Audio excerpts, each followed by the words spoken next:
Love is patient. Love is kind. Love is not jealous. Love does not brag, and it is not arrogant. It does not act unbecomingly, and it does not seek its own. It is not provoked, and it does not take account of a wrong suffered. It does not rejoice in unrighteousness, but rejoices with the truth. For love bears all things, believes all things, hopes all things, endures all things, but above all else, love never fails. You're listening to the daylight breaking through. Friends and family, we've come here today at the invitation of Grant and Gabrielle to share in the joy of their wedding. This outward celebration that we shall see and hear, I believe, is an expression of the inner love and devotion they have in their hearts for one another. Marriage is a gift in that we give ourselves totally to one another. I believe that marriage is a gift given to comfort the sorrows of life and to magnify the joys of life. Marriage is the clasping of hands, the blending of two hearts, the union of two lives into one.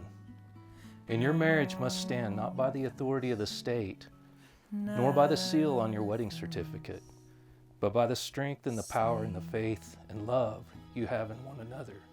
But most importantly, the faith and love you have for God.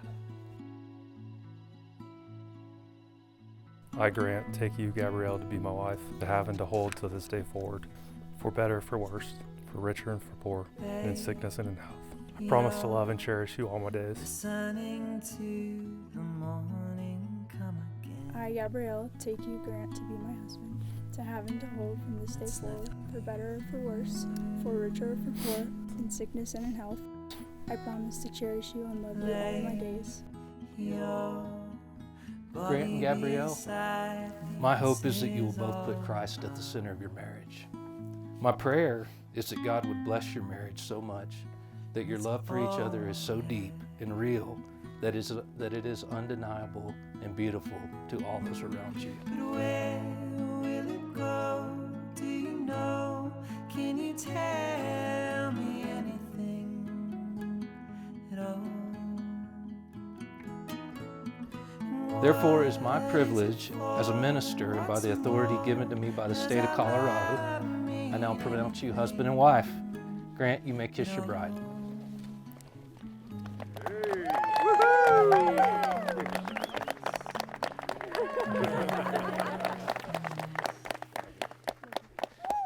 Ladies and gentlemen, it is my privilege to introduce to you for the very first time, Mr. and Mrs. Sepulveda.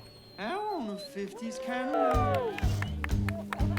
I want a heart that isn't so messed up.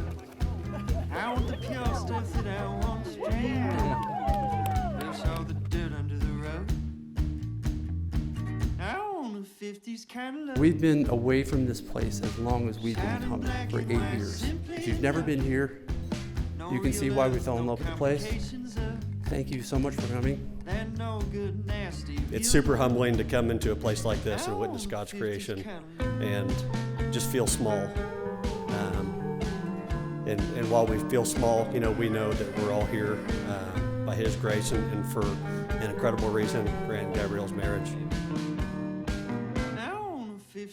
Gabrielle, you have found someone who truly makes you shine. And Grant, even though I've beaten you in probably every single 1v1 basketball game I've ever played you in, you eventually won in the long run, even though you lost everything else, because you're now a permanent part of the Adams family. And wow, that's something to be proud of, I guess. So today, as the two of you begin your life together as husband and wife, I pray that throughout your marriage, the two of you are gracious to one another, slow to anger, and quick to forgive. That you celebrate life's big moments and will love each other unconditionally with all your heart. Life is a journey, not a destination. So kick back and enjoy the ride with all the ups and downs.